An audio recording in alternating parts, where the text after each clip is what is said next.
En este canal vamos a compartir ideas prácticas de fe y su aplicación en nuestra vida diaria. Gracias por su atención. En esta nueva serie hablaremos acerca de los salmos, hoy presentando una introducción y el salmo número 1. El libro de los salmos es una colección de letras de canciones que fueron escritas para recordar diferentes acontecimientos que sucedieron en la vida de sus autores, que luego se empezó a utilizar como medio de adoración, de instrucción del pueblo, de meditación y principalmente de oración. Al igual que el prototipo de lo que más tarde sería el canon hebreo que define el Antiguo Testamento, el libro de los Salmos se agrupó y se consolidó luego del retorno de Israel del cautiverio de Babilonia. Eso es aproximadamente 500 años antes de Cristo. Los Salmos nos presentan una forma clara y simple de hablar con Dios, de darle gracias por sus bendiciones y de hacerle frente a las adversidades que nos encontramos en nuestra vida diaria. Por eso creo que son tan útiles para la consideración de nuestra propia existencia, de lo que sabemos, de cómo lo aprendemos y de la ética de nuestra propia vida. Al igual que la oración, ya sea de adoración, de acción de gracias, de confesión o de súplica. El libro de los Salmos tiene 5 partes, que muchos lo identifican como un paralelismo con el Pentateuco, que son los 5 primeros libros de la Biblia. Y estas 5 partes nos hablan de las 3 grandes divisiones de la historia de redención del pueblo de Israel: la monarquía, el exilio y el retorno. Los libros 1 y 2 son dominados por los salmos escritos por el rey David. El libro 3 trata principalmente del exilio. Y los libros 4 y 5 hablan de las peticiones a Dios por el retorno y después de la acción de gracias por el retorno mismo. Dándole gracias a Dios por haberlo hecho realidad, por el merecido juicio y la disciplina recibida, y luego por el perdón. Los autores de los salmos son varios, pero la mayoría se atribuyen al rey David, a su hijo Salomón, a Moisés, a Jedutún, a Emán, a Asaf, a los hijos de Coré y otros que son anónimos. Bienaventurado el hombre que no anda en compañía de malvados, ni se detiene a hablar con pecadores, ni se sienta a conversar con blasfemos, que por el contrario se deleita en la ley del Señor, y día y noche medita en ella. Ese hombre es como un árbol plantado junto a los arroyos, llegado el momento da frutos, y sus hojas no se marchitan. En todo lo que hace prospera. Con los malvados no pasa lo mismo, son como el tamo que se lleva el viento. Por eso los malvados y pecadores no tienen arte ni parte en el juicio, ni en las reuniones de los justos. El Señor conoce el camino de los justos, pero la senda de los malos termina mal. Si te está gustando este video, dale like, suscríbete al canal y comparte con alguien que tú crees que se puede beneficiar de este contenido. Gracias por tu apoyo. El Salmo 1 nos muestra el destino que le espera, tanto a los justos como a los malvados. A los justos, Dios les promete una eterna unidad con Él. Les promete inclusive la guía en un camino seguro, a pesar de sus ofensas y sus errores, a pesar de todas nuestras caídas. Dios nos lleva por ese camino seguro.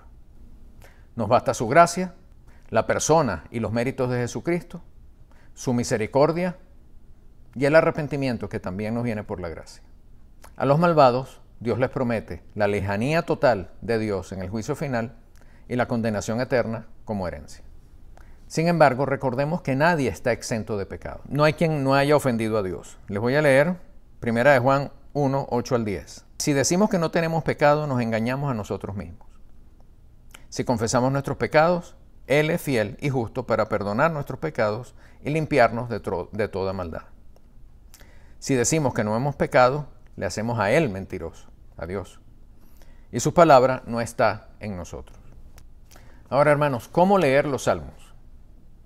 Y más allá, ¿cómo usar los salmos como oración para la adoración, para la meditación, para el aprendizaje, para nuestro crecimiento espiritual? Y para eso vamos a utilizar el Salmo 1 como ejemplo. En el primer verso encontramos la palabra bienaventurado. Y bienaventurado es una persona que es feliz, entendiendo por felicidad la paz que da el orden. Y en este caso estamos hablando de que esa es una paz que tenemos con Dios. Tenemos nuestra vida en orden con Dios. Esa persona es bienaventurada, es feliz. Por el contrario, el comportamiento de la persona que no es bienaventurada, la persona que anda, se detiene, se sienta con la gente malvada. Se refiere aquí en este verso a la persona que tiene ese comportamiento que no es otra cosa que una progresión de acciones que nos van llevando a rechazar a Dios. Básicamente porque estamos imitando el comportamiento de personas que no adoran a Dios. Normalmente son comportamientos socialmente aceptados y lo hacemos muchas veces por lo que llaman peer pressure. Nos sentimos presionados por el entorno, por nuestros amigos, pero son comportamientos que en definitiva nos alejan del comportamiento de un hijo de Dios. Sencillamente se nos olvida que estamos hechos a su imagen y semejanza. Y esa es la forma en que el demonio nos presenta su tentación. Básicamente el demonio quiere que tú creas que estás haciendo el bien. El demonio no se te va a presentar a ti con un aspecto desagradable, con un mal olor a azufre, botando humo o fuego por la boca, con unos cuernos. No, el demonio te seduce. Porque si el demonio se te presenta con ese aspecto, lo que va a hacer es asustarte. No, el demonio seduce, es el padre de la mentira. Entonces él se te va a presentar con buenos olores, buenas imágenes, buenos sabores. Se te va a presentar con deleites mundanos, con promesas que no va a poder cumplir, no va a querer cumplir de paso, ni puede hacerlo, con falacias, con mentiras. Dentro de cualquier ámbito, dentro del ámbito social, el ámbito personal, el demonio te va a tentar con ideologías, inclusive, que contradigan la palabra de Dios. Por eso es que para el cristiano la referencia siempre es la palabra de Dios. Lo que lo contradiga es del demonio. Lo que no esté tratado en la palabra de Dios puede discutirse, pero lo que esté en contra de los principios tratados o presentados en la palabra de Dios son del maligno. Vemos palabras claves como se deleita, medita. Se refiere al comportamiento de la persona que está bien con Dios, que ama a Dios y lo expresa. Básicamente es el comportamiento de una persona que está en sintonía con Dios y se comporta como un hijo de Dios, aún en lo secreto. Se comporta como alguien que respeta y adora al Creador, rechazando todo lo que lo aleje de Él. Vemos la frase, se parece a un árbol que prospera. Esto es una imagen del Hijo de Dios que sigue a Dios y se refiere a un creyente que da fruto espiritual. Estamos hablando del espíritu, estamos hablando de fruto espiritual. Es una persona que es feliz siguiendo a Dios, que es heredero de sus promesas y que su predicación evangélica es hecha efectiva por el poder del Espíritu Santo, no por nuestras actitudes ni por nuestras destrezas. No se refiere a prosperidad material, la cual vendrá si conviene para la gloria de Dios y para nuestro bien. Porque el objetivo del cristiano no es conseguir la prosperidad material. Recordemos lo que nos dice Pablo en Filipenses 4, 12, 13. Nos dice que hay que vivir como pobre siendo rico y como rico siendo pobre, porque es Cristo en quien tenemos nuestra fortaleza. Vemos entonces las consecuencias de rechazar a Dios. Porque si actúo mal, me va mal. En otras palabras, el crimen no paga. Pero tú me dirás entonces, pero bueno, todos hemos actuado mal alguna vez. Todos hemos cometido algún pecado. Y sí es verdad, pero también este salmo nos invita al arrepentimiento. Y ese arrepentimiento implica dolor por haber ofendido a Dios. Y también implica un cambio de hábitos, las dos cosas.